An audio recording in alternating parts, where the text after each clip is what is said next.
31 ને 36 ને હવે 31 અને 36 માં કેવું હોય છે ખબર છે તો આપણે 100 નું જોઈએ 100 ને જોઈએ 4 અને 6 તો 4 અને 6 ખબર પડી કે 100 નો છે તો 100 નું વર્ગમૂળ નીકળશે હવે આપણે જોઈએ 4 અને 6 તો લીધા પરંતુ હવે આપણે બે અંક રદ કરીએ બે અંક રદ કરીએ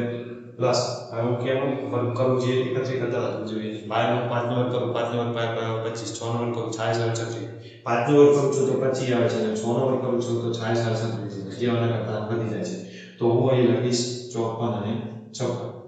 હવે હું શું કરીશ 54 અને 56 વચ્ચે મારે એક ટીક કરવાનું છે પણ કઈ ટીક કરવાની મને ખબર નથી તો હું 55 નો વર્ગ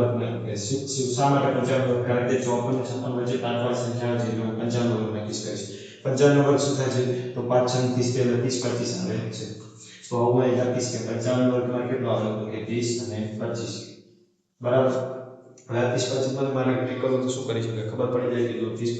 25 કરતા 31 56 આપણા 36 માં આપણા મોટા છે એટલે આપણે ડાયરેક્ટ થશે 56 બાય ઓના કરતા જો ઓછા આવ્યો તો આપણે 54 બાય ઓના કરતા વધુ છે 31 છે એટલે આપણો જવાબ થશે 31 અને એટલે આપણો જવાબ થશે 56 હવે આપણે જોઈએ બીજા એક્ઝામ્પલ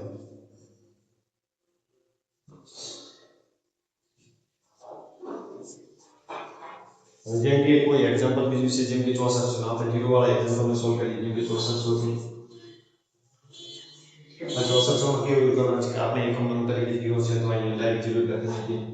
પછી જાય વાર છે બે અંક રદ કરી નાખીએ પછી આપણે 7 છે 87 જેવું 7 નો વર્ગ થશે 49 કોના દિવસ ના જોઈએ આટલો વર્ગ થશે 64 તો આપણો જવાબ થઈ ગયો 80 ડાયરેક્ટ ટીક થઈ ગયું આ રીતે તો ખબર જ પડી જાય 5 વાર હોય કે 0 વાળો ડાયરેક્ટ આપણને ખબર